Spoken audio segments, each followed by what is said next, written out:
sa chanson déjà sortie quelques mois auparavant, est tombée dans un accélérateur de notoriété nommé TikTok. Je vois qu'il y a une reprise, Nardo, qui est merveilleux, qui reprend mon morceau très tendre. Et cette reprise, elle fait des chiffres fous, très vite. Je pense à 100 000, et puis le surlendemain, 700 000, et c'est devenu fou. Je me dis, waouh. Les responsables, ce sont eux. Docteur, un jour je marierai un ange. On fera l'amour dans les nuages. En priant pour que rien ne change. Ces utilisateurs de TikTok qui se sont mis à chanter sa chanson « Un jour je marierai un ange ». Bim! Le titre caracole sur le réseau, mais aussi sur Spotify, tourne en radio, se joue à la télé. Et en février dernier, il se passe ça pour le jeune Belge. La révélation masculine, compatriote Pierre Demar. L'histoire de Pierre Demar est un des nombreux exemples qui montrent comment la plateforme chinoise est aujourd'hui révélatrice de nouvelles tendances, où émergent de jeunes artistes et où l'on vient cueillir de nouveaux publics. Alors TikTok, ça change quoi à la musique ? C'est la question qu'on se pose dans le 3e épisode de Cash Music, l'émission qui ouvre le portefeuille de l'industrie musicale. Il me faut des billets de banque et des armes lourdes.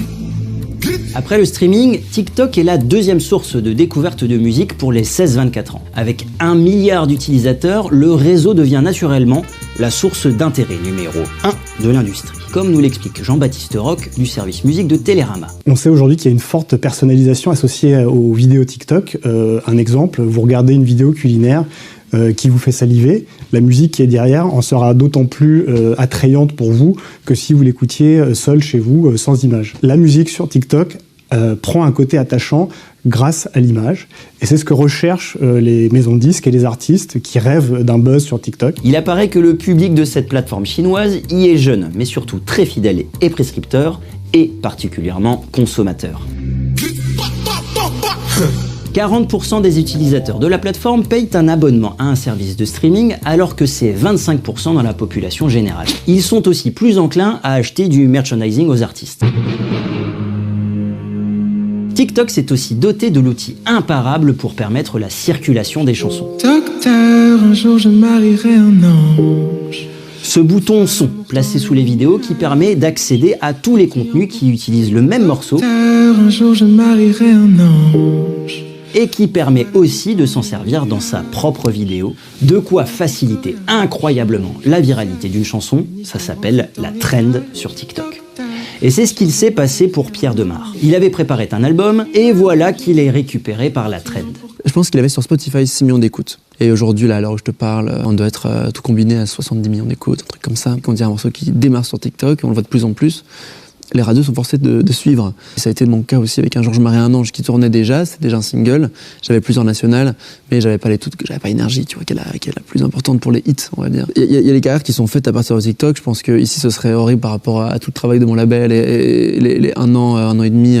Il y a eu des clips qui sont sortis. On a rempli une cigale en mai, tu vois, avant qu'il se passe tout ça. Mais ça a été un accélérateur fou et ça je le nierai jamais.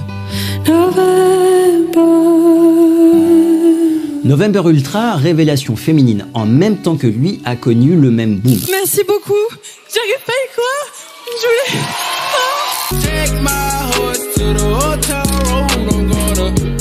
Et c'est ce qui était aussi arrivé à Lil Nas X 4 ans auparavant avec son Old Town Road qui a fait le tour des plateformes de streaming, de YouTube, des radios et des récompenses prestigieuses de la musique après avoir d'abord été viral sur TikTok.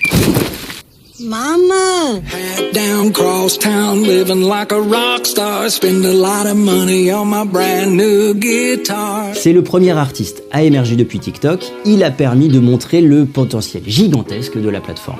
Si une chanson trend sur TikTok, ses écoutes décollent quasi systématiquement sur les plateformes de streaming. Il n'y a qu'à regarder le top single anglais par exemple pour constater qu'une grande partie des titres plébiscités sont issus de TikTok. J'ai une image qui a changé fort parce que j'étais un projet quasiment indie au départ. D'un coup, je passe au mec qui a un titre qui cartonne et donc on a cette image un peu de starlet avec un titre et ça peut être péjoratif aussi. On se dit qu'est-ce qu'il va faire ensuite ? Est-ce qu'il y aura une suite d'ailleurs, tu vois ? Et ça a posé sur mes épaules une certaine pression qui n'existait pas avant. Le revers d'un succès si foudroyant, c'est aussi le risque de se brûler les ailes. Être artiste, ce n'est pas que créer du contenu court et formaté pour TikTok. Les chansons, je les écris pour mon disque et pas pour TikTok, et en fonction de la radio non plus. Hein. On peut croire que oui, parce que Un jour je marie un ange, c'est 2 minutes 45, c'est très taillé, tu vois, et Enfant 2 aussi d'ailleurs. Mais c'est juste que moi je kiffe, en fait je bande sur les tubes moi. Donc forcément, malgré moi et inconsciemment, je fais des formats qui sont faciles. Le risque, c'est aussi de tomber de haut. Le gros problème de TikTok, c'est la rémunération des artistes sur la plateforme chinoise. On suppose aujourd'hui que pour une vidéo vue 1 million de fois, un artiste touche à peu près 8 € sur YouTube, qui n'est pas la plateforme la plus rémunératrice pour les artistes. 1 million de vues, c'est à peu près 800 $ pour un artiste et 4000 $ sur Spotify. TikTok aujourd'hui ne paie pas les artistes au nombre de vues sur les vidéos, mais au nombre de vidéos dans lesquelles leur musique est intégrée. C'est un problème qui aujourd'hui agace de plus en plus les maisons de disques et les artistes eux-mêmes.